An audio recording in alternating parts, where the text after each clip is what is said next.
का नाम था महर्षि अग्नि, महर्षि वायु, महर्षि आदित्य, महर्षि अंगिरा। इनके हृदय में एक एक वेद का ज्ञान हुआ। इन ऋषि को ऋग्वेद का, इनको यजुर्वेद का, इनको सामवेद का, इनको अथर्ववेद का। इन चारों ऋषि ने ज्ञान ब्रह्मा ऋषि को दिया, तो वो सबसे पहले चार वेदों के ज्ञाता हुए। तो ब्रह्मा जी के हम हर जगह जब चार मुख देखते हैं तो एक प्रतीक है कि ये सबसे पहले चार वेदों के ज्ञाता हुए।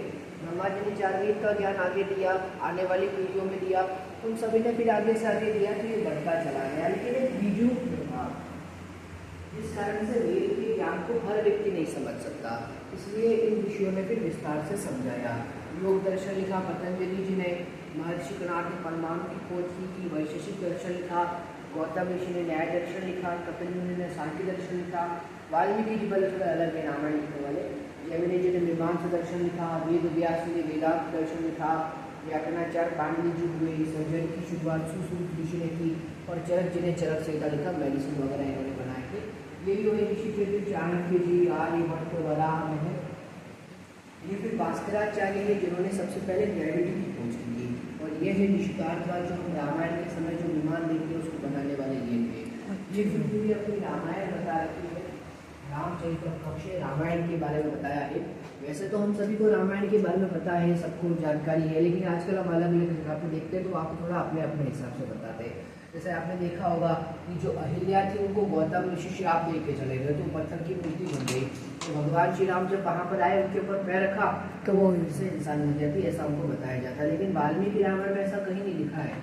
जब गौतम ऋषि उनको छोड़कर चले गए, वो पथरा गए, यानी पत्थर के समान हो गए, उनका साथ देने वाला कोई नहीं था। यहाँ तक कि उनके पुत्र भी उनसे मिलने के लिए नहीं आए। तो उस समय के सबसे सौभाग्यशाली व्यक्ति भगवान श्री राम वहाँ पर गए, और भगवान श्री राम ने उनके चरण स्पर्श किए। जिसके भगवान श्री राम ने चरण स्पर्श कर लिए, उसका तो उद्धार ही हो जाएगा ना। तो इस प्रकार से उद्धार हुआ। शूर्पणखा की नाक कट गई, ये भी आपने सुना होगा, देखा होगा। तो नाक कट गई मतलब वास्तविकता में नाक नहीं काटी, बल्कि जब वो अपना प्रस्ताव लेकर गई तो उसका प्रस्ताव ठुकरा दिया, उसे मना कर दिया, तो उसे ऐसा लग गया नाक कट गई, बेइज्जती कर दी, अपमान कर दिया। जैसे कहते हैं हनुमान जी को भी हम सभी जानते हैं कि वो कितने बड़े ज्ञानी व्यक्ति थे, चार वेदों के अखंड पंडित व्यक्ति, और इतने बड़े विद्वान को आजकल एक बंदर बना के दिखा दिया। हनुमान जी कोई बंदर वगैरह नहीं थे, वो वानर थे। वानर का अर्थ होता है वन में रहने वाला, जंगल में रहने वाला पुरुष। और उनकी जो पूंछ देखते हैं तो पूंछ नहीं, उनकी बड़ी पहुंच थी, बड़े बड़े विद्वान से पूंछ की काम करते हैं। और हनुमान जी की माता जी के पूंछ नहीं, बाली सिगुरी तो पता नहीं कि कहीं पे पूछ रहे, तो वो पूंछ वाले कैसे हो सकते, बड़े विद्वान ज्ञानी व्यक्ति थे हनुमान जी। तो इस प्रकार से रामायण, आप चाहे तो इस QR कोड का फोटो ले लीजिए।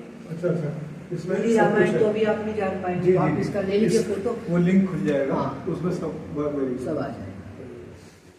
ये फिर गूगल लेंस में या किसी भी स्कैनर में स्कैन हो जाएगा। जी। ये फिर कृष्ण चरित्र है, भगवान श्री कृष्ण जी के बारे में बताया है। अब हमको पता है सबको कि भगवान श्री कृष्ण जी का जन्म एक कैद में होता है, लेकिन आज जो हम देखते हैं वो उस प्रकार का कैद तो नहीं था, वो नजरबंद कैद था, हाउस अरेस्ट था।